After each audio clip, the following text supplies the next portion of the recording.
Alhamdulillah wassalatu wassalamu ala Rasulillah wa ala alihi wa sahbihi wa mawalah wa la hawla wa la quwwata illa billahi wa ba'd. Alhamdulillah, segala puja dan puji hanya milik Allah subhanahu wa ta'ala. Salawat dan juga salam kita hadiahkan kepada Rasul kita Nabi besar Muhammad sallallahu alaihi wa ala alihi wasallam. Pembahasan di pagi hari ini kita akan membahas tentang bahayanya mengucap kalimat saya dalam kondisi-kondisi tertentu. Ma'asyiral muslimin yang dimuliakan Allah subhanahu wa ta'ala, pada dasarnya mengenalkan diri kepada orang lain itu perkara mubah saja. Saya fulan ibn fulan, saya orang ini atau saya orang sana. Kan Nabi SAW pun sering menggunakan kalimat saya. Seperti Rasul mengatakan, ana sayyidu waladi Adam yaumal qiyamah. Saya adalah pemimpin anak Adam pada hari kiamat. Tapi dalam kondisi-kondisi tertentu, kalimat saya atau aku atau ana itu sangat membahayakan. Bahkan bisa mengundang kemurkaan Allah subhanahu wa ta'ala. Ma'asyiral muslimin yang dimuliakan Allah subhanahu wa ta'ala, di dalam Al-Quran saya akan contohkan 5 kalimat saya yang sangat tercela dan diucapkan makhluk yang paling buruk yang dicatat dalam Quran. Pertama, ucapan iblis, dan itu disebutkan dalam surah Al-A'raf ayat 12. Ana khairun minhu, saya lebih baik daripada Adam. Kemudian yang kedua, ucapan Namrud dalam Al-Baqarah 258. Ana uhyi wa umit, saya bisa menghidupkan dan saya juga bisa mematikan. Kemudian ucapan Fir'aun disebutkan dalam surah An-Nazi'at ayat 24. Ana rabbukumul a'la, saya adalah Rabb kalian yang paling tinggi. Kemudian ucapan Qarun disebutkan dalam surah Al-Qasas 78. Innama utituhu ala ilmin indi, innama utituhu ala ilmin indi, sesungguhnya harta yang ada pada diriku, utituhu, aku diberikan atau saya diberikan, ala ilmin indi, karena kecerdasan yang saya miliki. Dan juga ucapan Bani Israel yang kufur nikmat, yang disebutkan dalam surah Al-Kahfi 34. Ana aktsaru minka malan wa azzu nafara, saya lebih banyak harta saya daripada kamu dan lebih banyak pasukan daripada kamu. Inilah contoh-contoh kalimat saya yang berbahaya. Kita akan rinci satu persatu. Namun sebelumnya kita nukilkan perkataan Imam Ibnul Qayyim rahimahullahu ta'ala di dalam kitabnya Zadul Ma'ad. Kata beliau, wal yahdhar kullal hadar, min tughyani ana. Hendaklah berhati-hati dan ekstra hati-hati, kata Ibnul Qayyim, dari jahatnya perkataan saya. Fa inna hadhihi al-alfad ats-tsalatsata. Kemudian beliau mengatakan dalam bahasa Arab ada kalimat saya itu yang semakna ana, li, indi, sama saja maknanya. Ana ya saya, li punyaku, indi di sisiku. Fa inna hadhihi al-alfad ats-tsalatsata ubtuliya biha iblis wa fir'aun wa qarun. Karena tiga lafaz ini, kata Imam Ibnul Qayyim rahimahullahu taala, iblis diuji dengan tiga kalimat ini. Ubtuliya biha iblis, pertama iblis yang saya katakan tadi, dia mengatakan ana khairum minhu. Kemudian Fir'aun yang mengatakan ana rabbukumul a'la. Kemudian Qarun yang mengatakan innama utituhu min ilmin indi. Ma'asyiral muslimin yang dimuliakan Allah Azza wa Jalla, lihat bagaimana ucapan Ibnul Qayyim rahimahullahu ta'ala ini, bahwa kalimat saya dalam kondisi tertentu itu sangat bahaya, jangan diucap. Pertama ucapan iblis, ketika iblis mengatakan ana khairum minhu, saya lebih baik dibandingkan Adam. Kapan itu? Ketika Allah subhanahu wa ta'ala menciptakan Adam alaihi salatu wassalam, kemudian muncul hasad dan diiringi dengan kedengkian. Ditambah-tambah kemudian Allah subhanahu wa ta'ala merintahkan iblis untuk sujud kepada Adam, tapi iblis enggan dan mengatakan ana khairun minhu khalaqtani min nar wa khalaqtahu min tin. Ya Rabb, aku lebih baiklah dibandingkan Adam. Aku diciptakan, kau ciptakan aku dari api, sementara kau ciptakan Adam dari tanah. Maksudnya begini, malaikat tercipta dari cahaya, iblis tercipta dari api, dan Adam tercipta dari tanah. Antara api dan tanah yang mendekati cahaya yang mana? Api. Yang mendekati cahaya itu api. Jadi seolah-olah iblis itu lebih dekat dibandingkan malaikat daripada Adam. Makanya dia mengatakan aku lebih baik dibandingkan Adam karena aku lebih dekat dengan malaikat. Aku dari api, malaikat dari cahaya. Api dengan cahaya kurang lebih katanya. Sementara kau ciptakan Adam dari tanah. Dari sini bukan hanya sekedar hasad dan dengki, muncullah takabur, sombong.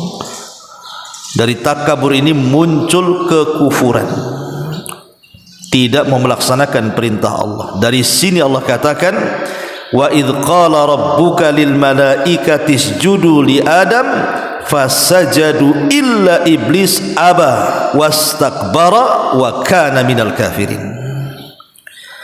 Dan ingatlah ketika Rabbmu berfirman kepada seluruh malaikat, sujudlah kalian kepada Adam, maka semua malaikat sujud kecuali iblis. Dia enggan, dia sombong, dan dia termasuk makhluk yang kafir. Di dalam konteks ini kalimat ana ini bahaya. Ini kalimat iblis. Kalau dia sampai mengatakan saya lebih baik dibandingkan dia, saya ini, saya itu, sedikit-sedikit saya, ini kesombongan. Dan sombong itu ridha Allah, hanya dimiliki oleh Allah Azza wa Jalla. Allah yang berhak sombong, manusia tidak berhak sombong. Makanya kalau kita membahas Asmaul Husna, nama-nama Allah yang baik, ada nama-nama Allah itu yang sifatnya Jamal, ada nama-nama Allah itu yang sifatnya Jalal. Ada Jalal, ada Jamal. Jamal itu artinya indah. Kalau nama Allah itu indah, berarti kita harus mengikuti keindahan nama Allah. Allah Rahim, maka kita juga berusaha untuk Rahim. Allah Ghafur, kita berusaha untuk Ghafur. Tetapi kalau nama Allah itu Jalal, yang mengandung kemuliaan, kebesaran dan keagungan, kita tidak boleh meniru, tetapi meniru dengan kebalikannya. Ketika Allah sombong berarti kita tawadhu. Ketika Allah khaliq berarti kita makhluk, dan begitu seterusnya. Ini yang pertama. Yang kedua, ucapan Namrud. Dia mengatakan ana uhyi wa umit. Al-Baqarah 258. Kasusnya adalah ketika Namrud ini mendengar berita ada anak muda dibakar kok enggak mempan. Nabi Ibrahim ya dibakar oleh gubernur yang ada di Babil. Jadi berita Ibrahim dibakar itu sampai kemana-mana, sampai ke telinga Namrud. Kok ada dibakar, kok tidak mati? Maka Namrud ini pengen ketemu dengan Ibrahim ini. Akhirnya kemudian dipanggillah Ibrahim alaihi salatu wasallam di hadapan Namrud. Terjadilah dialog di sini. Karena Ibrahim mengatakan bahwa yang menyelamatkan aku dari api itu adalah Tuhan, sementara Namrud ngaku Tuhan. Terjadi dialog di sini. Namrud bertanya kepada Ibrahim, siapa Tuhanmu? Kata Ibrahim, Rabbiyalladzi yuhyi wa yumit. Rabbku yang menghidupkan dan mematikan. Kata Namrud, oh kalau begitu, ana uhyi wa umit. Nah, di sini kalimatnya. Saya juga bisa menghidupkan, saya juga bisa mematikan. Didatangkan dua tahanan, yang satu dibunuh, yang satu dilepaskan. Anak, ku bunuh satu, ku biarkan satu. Ibrahim bisa saja membantah, bukan itu caranya. Maksudnya adalah dibunuh dulu baru dihidupkan. Tapi ini persoalan darah. Kalau Ibrahim membantah seperti itu, nanti Namrud ngasih contoh dia. Ibrahim pula yang dibunuh nanti. Sini saya bunuh dulu, nanti saya hidupkan kamu, bukan begitu. Ini persoalan darah, Ibrahim tidak mau. Tapi Ibrahim membuat cerita yang lain. Oke, kau bisa menghidupkan, kau bisa mematikan. Sekarang Rabbku menerbitkan matahari dari arah timur dan menenggelamkan dari arah barat. Kau putar tuh matahari itu. Fa'ti minal maghrib. Datangkan dari arah barat. Fabuhital ladzi kafar. Maka Namrud terdiam. Lihat bagaimana Namrud, dia menantang Allah Subhanahu wa taala dengan kalimat ana. Saya juga bisa menghidupkan dan matikan. Ini kufur. Menantang Allah Subhanahu wa taala. Karena yang menciptakan dan mematikan itu hak rububiyah Allah. Tidak boleh kekhususan Allah diambil oleh makhluk. Kesyirikan, kekufuran. Ini yang kedua. Yang ketiga, ucapan Fir'aun yang mengatakan ana rabbukumul a'la. An-Nazi'at 24. Dan ini lebih bahaya lagi. Kenapa Fir'aun mengatakan seperti itu? Kenapa sampai mengatakan ana rabbukumul a'la, saya Rabb kalian yang maha dahsyat? Karena Fir'aun ini merasa dirinya Tuhan. Ketika Nabi Musa alaihi salatu wassalam berdakwah di Mesir dan pengaruhnya cukup bagus, maka Fir'aun takut kekuasaannya hilang. Dari situ dia mengaku Tuhan dan mengatakan ana rabbukumul a'la. Ingat, saya Rabb kalian yang paling tinggi. Maka apa yang terjadi? Fa'aghraqnahum, kami tenggelamkan Fir'aun itu. Sekarang kau ngaku Tuhan, selamatkan dirimu.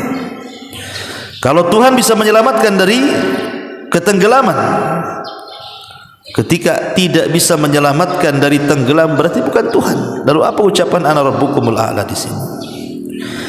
Kemudian ucapan Qarun yang keempat, Al-Qasas 78. Qarun mengatakan innama utituhu ala ilmin indi.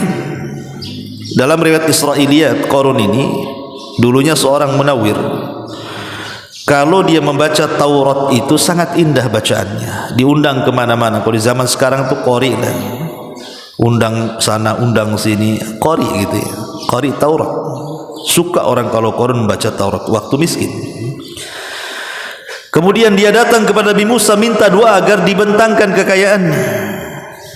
Maka Musa mengajarkan Ismul A'zam kepada Qarun. Akhirnya entah bagaimana ceritanya, Qarun menjadi kaya raya. Setelah kaya raya, Allah bentangkan kekayaan, Musa pun mensyariatkan untuk mengambil zakatnya. Tapi tiba-tiba ketika orang yang disuruh Musa mengambil zakat kepada Qarun, Qarun pula mengelak dan mengatakan innama utituhu ala ilmin indi. Enak saja si Musa ngambil zakat katanya. Ini kekayaan itu karena kecerdasanku, bukan karena doa, bukan karena Allah, karena aku cerdas. Jadi dari sini menunjukkan bagaimana kesombongan Qarun, menasabkan nikmat kepada dirinya bukan kepada Allah, kufur nikmat. Dari sini kita tahu bahwa kalimat ana ini bahaya dalam konteks seperti ini. Dia mengkufuri nikmat kalau bukan karena saya. Ini semua karena Allah, bukan, tidak ada makhluk berserikat dalam masalah nikmat. Dan yang terakhir adalah ucapan Bani Israel yang kufur nikmat dalam surah Al-Kahfi 34. Ketika ada orang yang bersyirikat, begitulah Allah Subhanahu wa taala sudah menggambarkan biasanya orang bersyirikat itu masalah. Kalau ada 2 orang 3 orang berbisnis, pasti salah satunya zalim, salah satunya khianat, salah satunya bermasalah. Wa inna katsiran minal khulata la yabghi ba'dukum ba'dha. Kebanyakan orang yang bersyirikat itu pasti ada masalah. Makanya kadang-kadang orang usaha itu pengen sendiri, tidak mau berserikat. Dan itu sudah banyak kejadiannya kan. Orang berbisnis berdua bertengkar, bagi hasilnya enggak beres, kadang-kadang ditilep uangnya, kadang-kadang menzalimi satu dengan yang lainnya. Itu ma'ruf. Karena Al-Qur'an mengatakan seperti itu. Kebanyakan wa inna katsiran minal khulata la yabghi ba'dukum ba'dha. Kebanyakan orang berserikat dalam usaha itu pasti masalah itu, kecuali orang-orang yang dirahmati. Di zaman Bani Israel ada 2 orang yang berserikat, akhirnya pisah kongsi. Ya sudahlah, sahamnya sini saya ambil 50%, 50%. Akhirnya usaha masing-masing.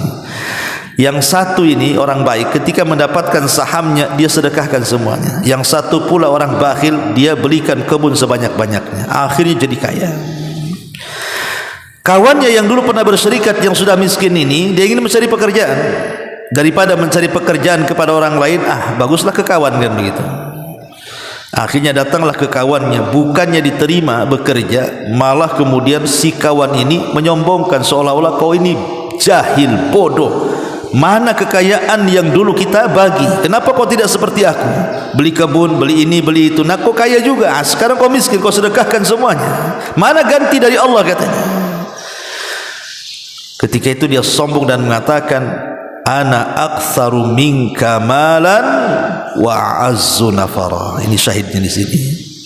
Lihat sekarang, hartaku lebih banyak kan? Mana hartamu? Lihat pekerjaku, pasukanku lebih banyak. Mana pekerjamu? Tidak ada. Tetapi dengan kufur nikmat ini, Allah Subhanahu wa taala akhirnya menghanguskan kebunnya dengan petir dan bola-bola api, sehingga seluruh pohon-pohonnya jatuh sampai ke para-parapnya. Tak ada lagi tersisa. Sombong ya. Ma'asyiral muslimin yang dimuliakan Allah Subhanahu wa taala, dari sini kesimpulannya adalah kalimat ana, kalimat saya atau aku, pada dasarnya tidak ada masalah. Kalau li ta'rif, hanya sekedar mengenalkan diri. Tetapi menjadi masalah itu kalau digunakan untuk kesombongan. Dan ini yang banyak di masyarakat. Kalau bukan karena saya, itu masalah. Ini semua karena saya, itu semua karena saya. Kalau bukan karena saya, tidak jadi. Itu yang disebut dengan ananiyah namanya. Disebut ananiyah, seolah-olah dialah yang paling berjasa, Allah tidak dilibatkan di situ. Tidak ada yang semua karena saya, semua karena Allah harusnya. Ucapan yang benar itu semua karena Allah. Kalau bukan karena Allah, kemudian saya. Gitu maksudnya. Karena kalimat seperti itu tidak boleh. Jangankan itu di zaman Rasulullah, seorang sahabat datang kepada Rasul, Masya Allah wa syi'ta, atas kehendak Allah dan kamu. Kata Rasul, jangan bawa-bawa aku. Masya Allah wahdah, katakan atas kehendak Allah saja. Ma'asyiral muslimin yang dimuliakan Allah Azza wa Jalla. Lalu boleh enggak seseorang mengatakan ana muslim, ana mukmin, insyaallah. Saya seorang mukmin, saya seorang muslim insyaallah. Kalimat ini kata para ulama. Jadi kalau antum ditanya, agamamu apa? Ana muslim insyaallah. Antum? Ana muslim insyaallah. Gitu ya. Kalimat seperti ini menjadi polemik para ulama. Boleh enggak mengucapkan kalimat ana mukmin insyaallah, saya seorang mukmin insyaallah, atau seorang muslim insyaallah? Kalau yang dimaksud di sini kalimat insyaallah itu lisyak, karena ragu-ragu, kufur kufur, tidak boleh. Kalau kalimat insyaallah itu konotasinya ragu-ragu, tidak boleh. Antum mau datang atau enggak? Insyaallah itu kan ragu-ragu tuh. Ya kalau ada waktu insyaallah datang, kalau nggak sebenarnya ragu-ragu gitu ya, cuman pakai bahasa insyaallah. Jadi terkadang kalimat insyaallah itu lisyak karena keraguan. Kalau ucapan itu karena keraguan, maka tidak boleh. Jangan mengucapkan ana muslim insyaallah kalau konotasinya ragu-ragu. Tapi kalau yang dimaksud konotasinya bukan ragu-ragu, tidak, dia tidak ragu-ragu dengan kalimat itu. Tetapi maksudnya kalimat ana muslim insyaallah itu maksudnya hanya tabarruk dengan menyebut kalimat masyiah, kehendak. Artinya saya muslim atas kehendak Allah. Itu tidak ada masalah. Ya, saya muslim karena kehendak Allah Azza wa Jalla, atau karena takut dia merekomendasi dirinya seolah-olah dia betul-betul muslim, seolah-olah dia paling bersih. Itu nggak masalah, karena kalau takut itu maksudnya yang dibolehkan itu karena dua perkara. Satu, karena mencari berkah dengan kalimat masyiah. Ya, ini semua kan karena kehendak Allah semua saya jadi muslim gitu ya maksudnya. Yang kedua, karena takut dari tazkiyatun nafas. Tazkiyah nafas itu mau apa namanya, sok suci. Takut saya ini sok suci, sok muslim, sok mukmin gitu ya, makanya dikaitkan dengan insyaallah biar tidak sok seperti itu. Maka tidak ada masalah. Yang dilarang itu adalah kalau ada keraguan-raguan dengan kalimat insyaallah. Jadi di sini ada kalimat ana, saya muslim insyaallah, tidak ada masalah. Asal jangan ragu-ragu. Karena ma'asyiral muslimin, sebenarnya kalimat ana saya katakan tadi itu dilarang. Kenapa? Karena tadi terdapat kesombongan dan Allah tidak suka dengan orang-orang sombong. Dan kalimat kesombongan itu maksudnya orang sombong itu bukan mengatakan kalimat ana saja, tidak. Banyak sebab-sebab kesombongan itu. Seperti hadis Nabi SAW mengatakan batrul haq wa ghamdun nas, menolak kebenaran dan merendahkan manusia. Itulah sombong, merendahkan manusia atau menolak kebenaran. Ataupun contoh-contohnya, pemain seseorang, kata para ulama, wa minha, di antara contoh-contohnya adalah alla yazur ghairah la siyama amsalah, dia tidak mau berkunjung kepada yang sepadan dengan dia. Ngapain sepadan dengan dia, kecuali dia lebih tinggi daripada saya. Itu sombong juga. Kemudian juga an yastankifa min julusi ghairihi bil qurbi minhu firaran min ihami tasawil manzilati ma, atau duduk bersama orang yang mungkin dia kedudukannya lebih rendah. Masa saya tempat duduknya di situ, bagusnya saya di sinilah. Ini kan kursinya bupati, kursinya wali kota, saya nggak pantas di kursi sana. Itu sombong tuh. Kan gitu ya. Ataupun pamannya, contohnya an yastankif an ijabati da'watil fakir, atau orang fakir yang ngundang tak mau datang. Ada orang miskin ngundang kita makan walimah dan begitu seterusnya, akikah, tak mau datang pula. Sombong. Itu juga termasuk sombong. Ataupun pamannya ada muqabulil haq inda munadharatil aqran, atau ketika berdebat dengan sesama selevel dia tak mau menerima. Selevel aja, ngapain saya terima pendapat dia, kecuali lebih cerdas daripada saya. Itu sombong juga. Kemudian adamul i'tiraf bi khati'atihi ma annahu ya'lam kaunu fi khata', dia tahu dia salah tapi tak ngaku salah. Itu sombong juga. Kemudian juga an yatawaqqa majalisatul mardah wal ma'lulin wa yatahasyaha lidzalika la litawaqqil adu, dia tidak mau duduk mengunjungi orang sakit, mengunjungi orang yang ya umpamanya sudah susah hidupnya, bukan karena takut tertular penyakitnya, enggak, memang enggak mau saja dia datang, enggak mau dekat-dekat orang-orang kayak gitu. Ini juga sombong dan banyak contohnya. Tetapi yang banyak di masyarakat biasanya kalimat sombong itu terlontar dari kalimat anania, kalimat saya. Itu kalimat iblis.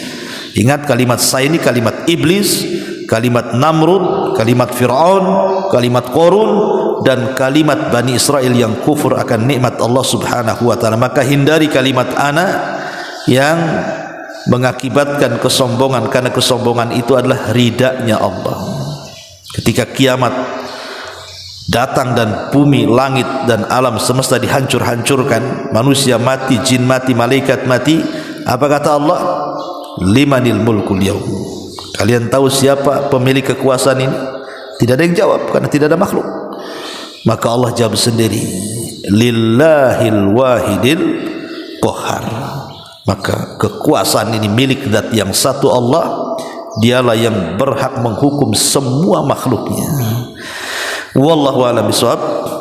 Mudah-mudahan manfaatnya. Subhanaka bihamdika asyhadu an la ilaha illa anta astaghfiruka wa atubu ilaik. Allahu ta'ala alam. Assalamualaikum warahmatullahi wabarakatuh.